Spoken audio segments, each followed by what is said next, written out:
The next channel that we have in the hair material is the clump channel. And if we enable this channel, we are going to be able to use the settings here to control the clumping of the hair. If we take a look at the rendered hair before activating the clumping, and after activating the clumping, you'll see that in general, it looks like what is happening is there's these areas where groups of hair are kind of being pulled together. And this is a very natural thing for hair to do, as it could be anything from oil or even dirt, dust, anything like that in the hair that is pulling it together and making it stick together. Now, if we take a look at the settings, the clump count, what this is going to do is define a set number of hairs based on this percentage that will be used as the center of a clump.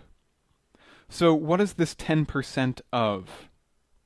Well, this is actually going to be 10% of whatever is set in the hair count. So in the case of 80,000 hairs in total, I'm going to have 10% of those being clump centers. Next, we have the clump percentage, and this is actually the strength of the clumping effect.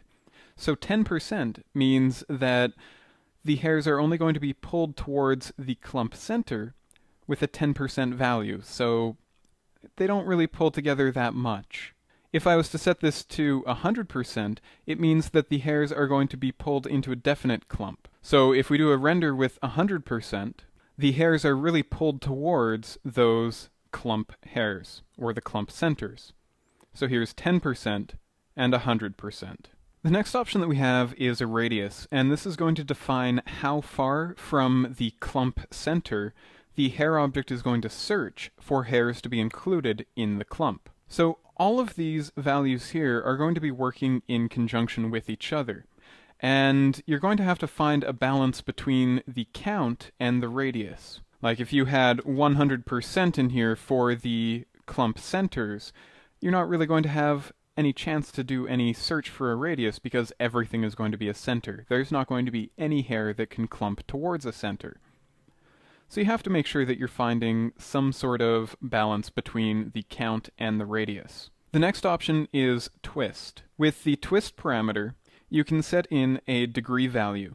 And what this is going to do is rotate all of the hairs that are included in a clump around the clump center.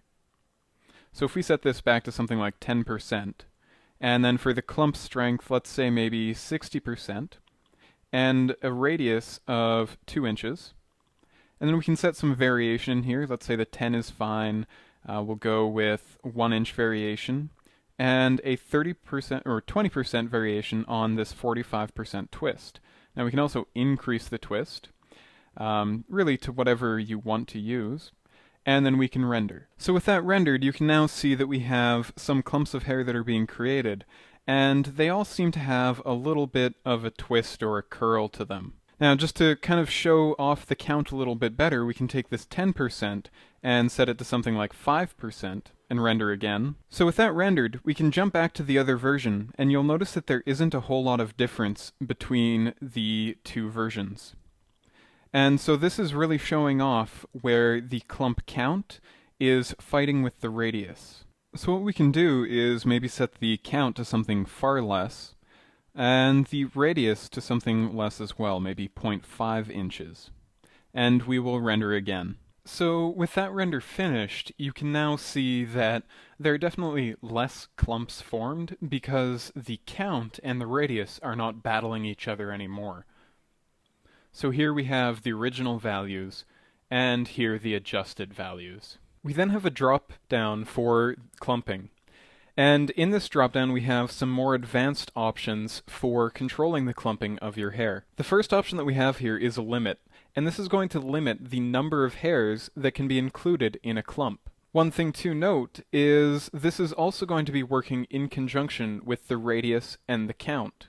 If you limit this value to a number that is much smaller than the total count, you're only going to be getting 9 clumps at this point, because you can't possibly have any more, even if the count percentage would be indicating that you should have more than 9 clumps. For the include roots option here, let's just go to File, New, and we'll create a plane, and we will add hair to the plane. Once we've done that, we'll open up the hair material, and we're going to set the clump percentage to 100%.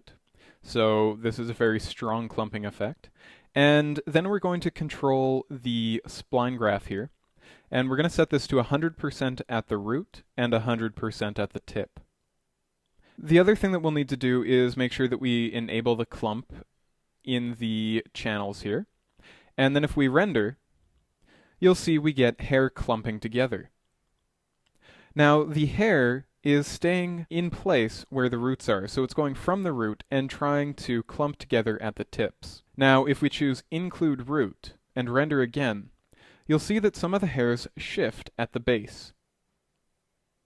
So in this case, it is allowing these roots to be torn out of their original position so that they can get closer to the central clump. Now this can be useful sometimes, but it can also cause problems when you're working with effects such as sub-poly displacement or anything like that that's really going to deform the surface at render time. And that's because these hairs are no longer rooted once they have been pulled away. You then have an option for Keep Length. So let's first uncheck Include Roots, and we're going to uncheck Keep Length, and then render again. So with Keep Length active, which is what you see here, and the Include Roots turned off, we get the hairs being pulled towards the center, and they're doing the best they can to maintain their proper length, and that's why you get a nice smooth curve like that. If we take a look at the Keep Length turned off, you'll see that rather than these hairs curving slowly as we get towards the center clump, they are going to just pull directly from the root to wherever they need to go, and then they're finished. The fall off is going to be in relation to the radius here. So when you have a clump center, the radius is going to be how far it looks from the clump center.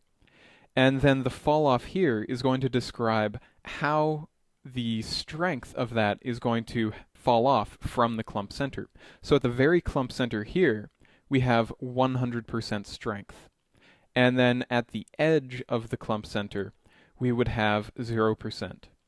If we add in any control points along this path, this is going to change the strength of the clumping along the radius. So if we render again, if we turn Keep Length back on and render again, you'll see that now we're getting a much more gradual fall off, so the effect is not as apparent or as strong as what we had when we were looking at our first version here. If we adjust the fall off so that we have something that would include more hairs, and render again, you'll see that that really changes the way that the clumps are created. Then for both the clump and for the radius, you can also add in textures to control how these are going to affect your hairs. Let's just add in a gradient to the clump and render. In this render, you'll see that where the gradient is one color, we are getting no real clumping. And then as you get further away from that, the clump gets stronger. Let's go ahead and clear that. And then we can add a gradient into the radius and render again. And so this time, we're starting with very large radiuses on this side, and as we follow the gradient down, you'll see that the radius will get smaller and smaller from those clump centers. Finally, we have a drop down for twisting. And again, with the twist, you're going to be able to control the twist from root to tip, as well as the fall off of the twist from that radius. And again, you are going to be able to set a gradient or any shader or image in the shader link field here to control the amount of twist based on that image or shader.